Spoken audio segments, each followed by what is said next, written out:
हाय दोस्तों। हाय दोस्तों, कैसे हैं आप लोग? कैसे हैं आप सभी? उम्मीद करते हैं बेहतर होंगे। तो आज का ब्लॉग काफी इंटरेस्टिंग होने वाला है, क्योंकि आज काफी दिनों बाद हम लोग ब्लॉग अपलोड करने जा रहे हैं, फुल ब्लॉग। तो क्या करने जा रहे हैं आज? हम लोग अपने घर मिर्जापुर से निकले हैं बनारस फुल सिटी का टूर करने और पूरा सिटी एक दिन में घूमने। क्या हम घूम पाते हैं सिटी या नहीं, उसके लिए आप वीडियो में बने रहे कृपया और वीडियो को पूरा देखें। तो हमारे साथ है हमारे संदेश भैया और शुक्ला जी।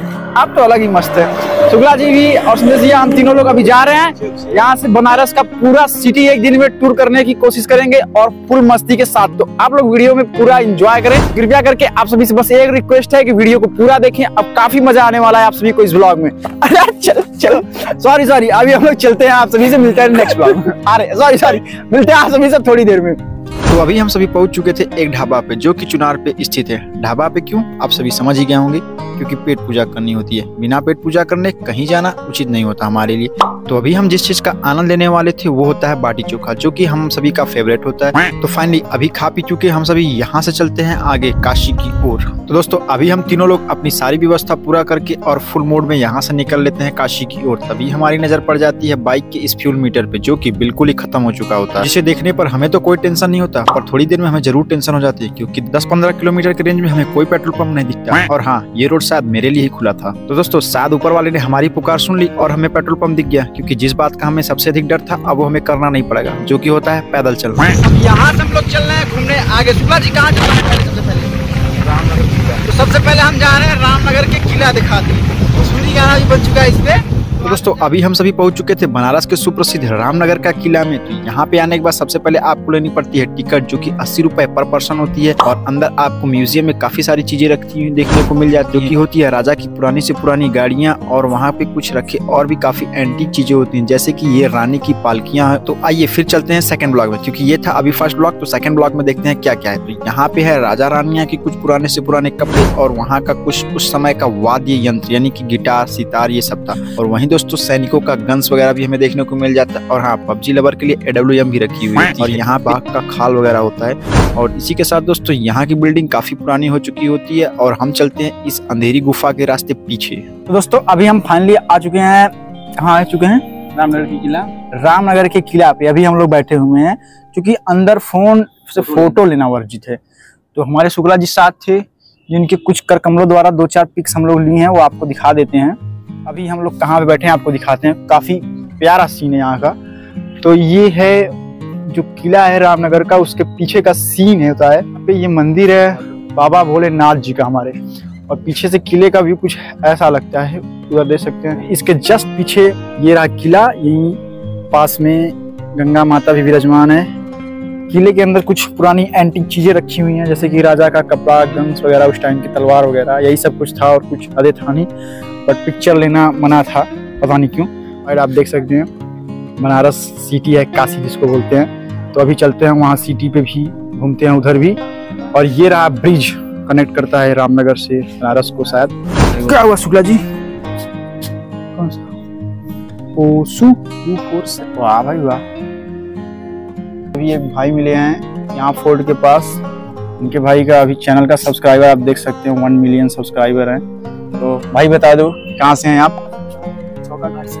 अभी शुक्ला जी का हमारा ऐसे मानना है कि जब ये यहाँ से 4-6 साल पहले आते थे, तो यहाँ के राजा जो है वो हाथी पे बैठ के निकलते थे। राजा नहीं थे, राजा के वंशज थे। उनके बेटे के बेटे के बेटे जो भी हो, उनके वंशज थे। तो वंशज थे, तो यहाँ से वो हाथी पे बैठ के निकलते थे घूमने। हाँ शुक्ला जी, यहाँ पे घूमने के बाद 2-3 घंटे लगे, आधा घंटे 15-20 मिनट लगे यहाँ पे घूमने में। और फिर यहाँ का टिकट प्राइस है 80 रुपए आपको देना पड़ेगा एक पर्सन का। तो आप आ सकते हैं यहाँ पे घूमने। और फिर यहाँ से भी हम लोग चलते हैं दूसरे जगह और घूमने। तो फिर वीडियो में बने रहे।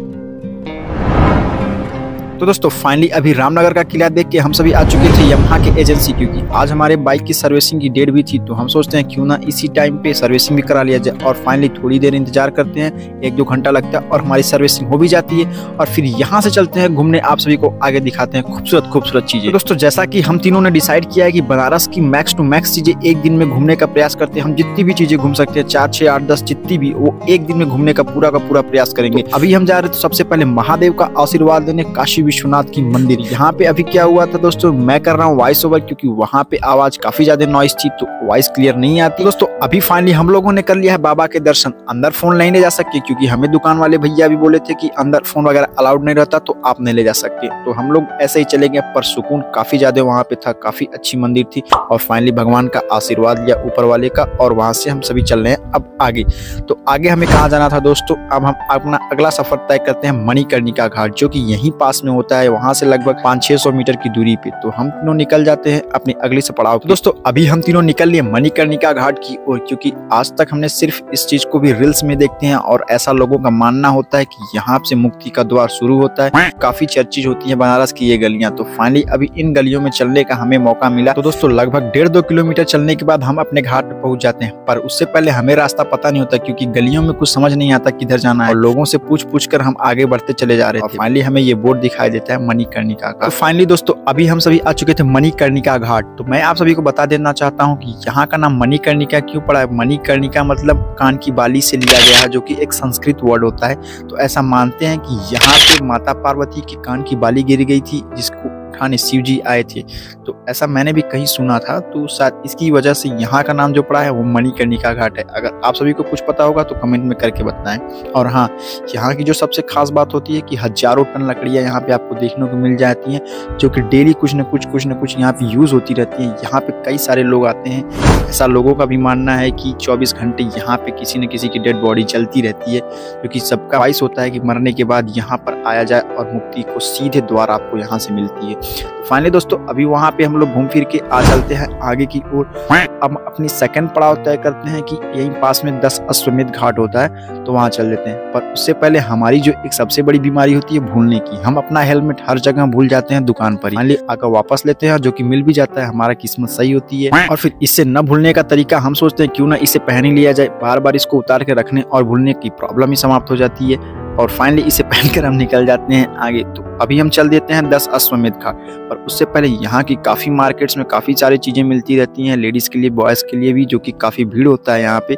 उसे इग्नोर करके आगे चल देते हैं क्योंकि हम वहाँ पे शॉपिंग करने नहीं घूमने जाते हैं। तो फाइनली 10 अश्वमेध घाट आने पर यहाँ की भीड़ देख के हमें तो समझ में नहीं आता कि यहाँ पे ऐसी क्या चीजें हैं, पर थोड़ी देर बाद सब समझ में आ जाता है कि क्या है।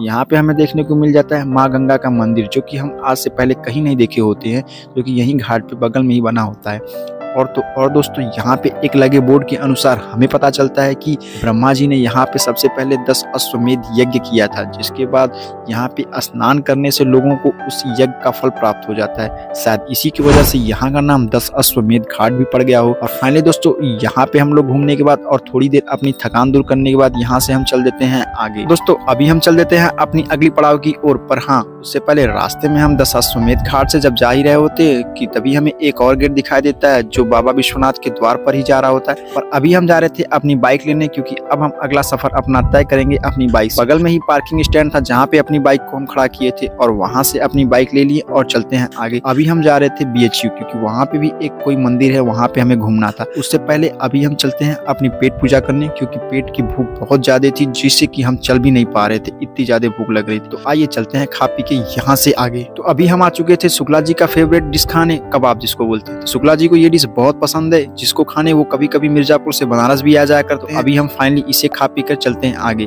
पर एक मिनट, हमारे साथ अभी कुछ ऐसा हो गया दोस्तों जिसका आपको बिल्कुल भी एक्सपेक्टेशन नहीं था। गेस कीजिए क्या? अपना हेलमेट वापस से उसी जगह पे हम लोग भूल गए और जा रहे हैं अभी उसी हेलमेट को लेने। हमारी ये बीमारी पता नहीं कब दूर होगी कि अपना हेलमेट भूल जाते हैं बार बार। पर गैस कीजिए यहाँ भी हेलमेट हमारा कुछ हुआ नहीं। 15-20 मिनट बाद आए तो देखिए वो हेलमेट वैसे ही वहीं भी पड़ा था। और फाइनली इसको लेकर अब निकलते हैं आगे। कहाँ? BHU जा रहे हैं। क्या करने आपको नेक्स्ट ब्लॉग में पता लगेगा, क्योंकि ये ब्लॉग काफी लंबा हो चुका है। और हाँ दोस्तों, अगर आप सभी को इस ब्लॉग में कुछ गलतियां लगे तो हमें माफ करने का कोशिश कीजिएगा, क्योंकि अभी हमारे लिए ये जर्नी थोड़ी नई है और हम सीखने का पूरा प्रयास कर रहे हैं। चलिए फिर मिलते हैं आप सभी से नेक्स्ट ब्लॉग।